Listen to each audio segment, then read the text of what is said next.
Hi guys, so I was talking about the tragic case in Sheffield with poor Harvey Wilgoose, the poor lad that lost his life very sadly in that Sheffield stabbing. And if you've been following news more locally, like in Ireland, you'll see that yesterday, I think it was either yesterday or Saturday, but 3 people were stabbed by, and I could be wrong on this, I'm just going to say he's believed to be a South American national, but I could be wrong. More information may come out. Don't know any names, so can't reveal. Just that's what I hear. And I've tried researching it to make sure I get it right. There's very little information. All we know is that 3 people were stabbed and seriously injured in Stoneybatter in Dublin 7. And they say Dublin's safe. I was just reading a lot of articles about it, and I was also looking at a few people who've made their own videos about it, talking, because it is an incident that we need to talk about. We need to make videos on Ireland, not worry about everyone abroad all the time. Let's worry about our own problems. And one of the lads said that he scrolled through the incident. He just put in stabbing in Dublin, and he said he couldn't find the one for ages because he had to scroll so much, which shows you just how many incidents are happening. Put it in and see how many come up. I implore you, just see how many come up, because it's certainly not an isolated incident. And look, I say South American. Personally, I don't care where the fella's from. He carried out a scummy act. He went to people's houses and attacked them. See, there's so much misinformation. Then there was another incident, but it happened in South Dublin, and people are saying that's a different one and a different person. There's a lot of shit going on. There's so much misinformation. But we do know that people were attacked, and we know that someone went round to people's homes in Stoneybatter and attacked them with a knife. That much we do know. I'm not going to start blaming on fucking lizard people or some shit like that. I'm just saying it happened. It's a dangerous crime. The man is believed to be South American. That's it. Why do we always defend and protect the criminal's identity?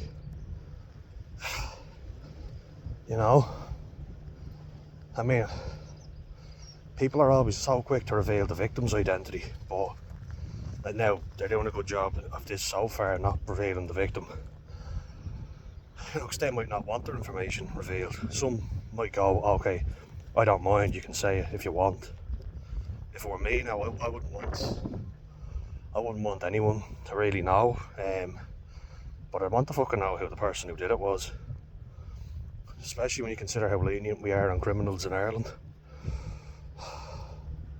People get such light sentences. So that fucker could be back out on the street again, And for me, mental illness only goes so far as an excuse. It's premeditated, Come on, good lad. Like, loads of people claim that when it suits them, and I feel like it's too easy to get away with that. Look, you never know what the person's situation is, but what goes through your head when you attack people at their homes, Fucking disgraceful. And yet Helen McEntee say Dublin is safe. This is not an isolated fucking incident. And I've been through Dublin 1 a lot. I had to go to Busaris before in Dublin 1 with work. Come on, Alf. Good boy, come on, move. He's eyeing up a McDonald's bag. I'm intrigued by it. It's just a McDonald's bag, little man. Come on. Come on. Go. Jesus, where are you going? Backed into me, tripped me up. Went forward, went back. Alf, come on. You're not eating McDonald's, it's not good for you. Funny fella, ain't you? Yeah. Funny chap. Thinking of getting him a friend soon. Fingers crossed. I've offered to pay for the puppy. but we'll see. But that incident is not isolated. I don't think all foreigners commit crimes in Ireland. Not at all. That's bollocks. You know, if you think that, you're full of shit. You know, there's a lot of Irish people that commit crimes. A lot of them. And shame on them, you know. There's a lot of lawless, feral fucking youths going around, and you look at that horrible incident with that young fella who was arrested for you know, the Stockport incident, where he killed several children.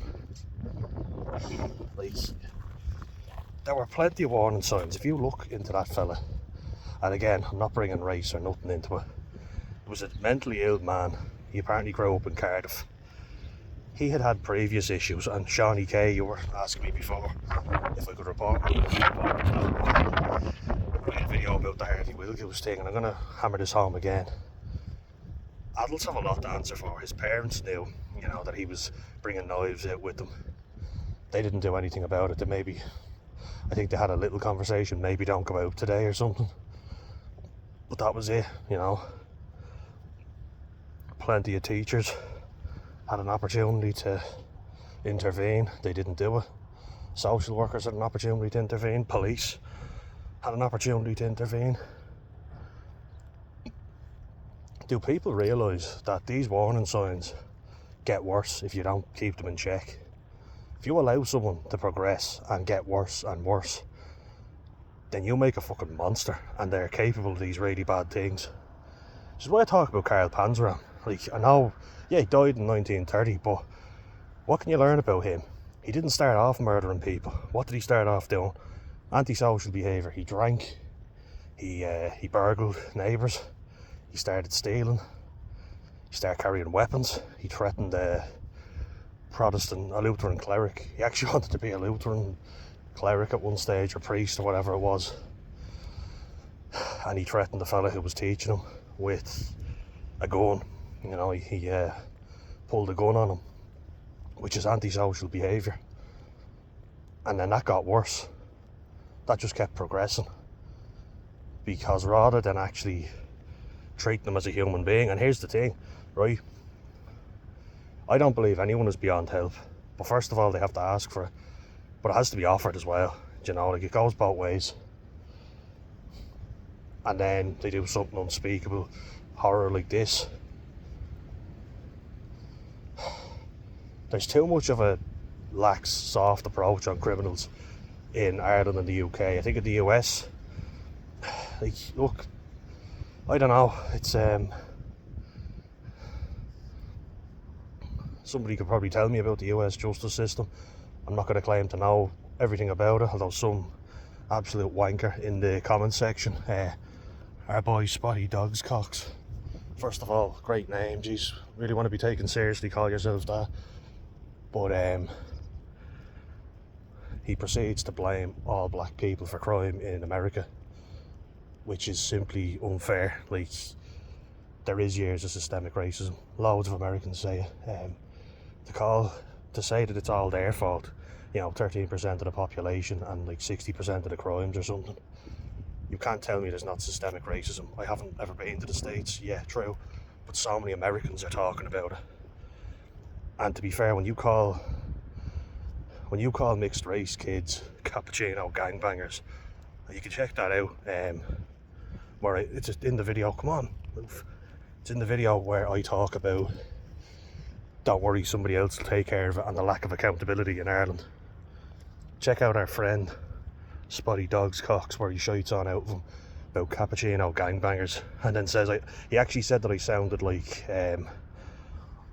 a black person whinging about all the history, you know. Like, he was so full of shit. Do your research before you talk shit. Well, I have done my research. You fucking idiot. And you know what I found? Jim Crow laws, which seriously disadvantaged black people, only ended in 1950. Like, that's very recent in historical terms.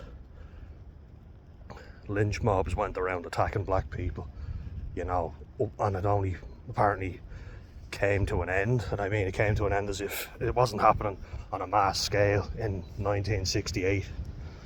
And if you look at Bumpy Johnson, Ellsworth Bumpy Johnson, and Frank Lucas came after Bumpy Johnson, and if you want to check it out, there's a great series called Godfather of Harlem. Forrest Whitaker plays Bumpy Johnson, and it just shows you how abject poverty leads to crime. You know, like, there are things there. Alf, will you move? Come on. You're not gonna. He always looks at something and then, no, come on, get up, come on. Like, if you look at people who are impoverished, they are more likely to commit crimes. Desperate people do desperate things. That's a fact. Where there's poverty and trauma and generational trauma, crime is more likely to occur. If you're marginalised, crime is more likely to occur as well.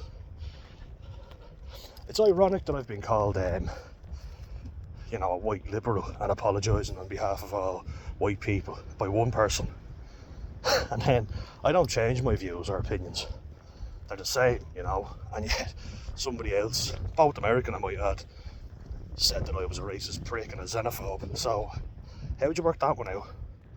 I show concern for my country over a growing crime rate, which is a fact. There's a lot of Irish people who think it's alright to carry weapons. Most probably don't, I'll admit that. We've a lot of our own criminals. Oh God, would you... There's a lot of people who think it's okay to carry knives, and I talk about what I experienced in school with lads showing me their flick bats, their knuckle dusters, their blades, talking about how they were, and bragging how they were going to mess up a young fella who didn't pay for his drugs. What a scumbag you fucking are. You should be ashamed of yourself. I was there going, what the fuck is this? Like, showing everybody in the class. You know? You have that mindset, imagine how much fucking damage you could do.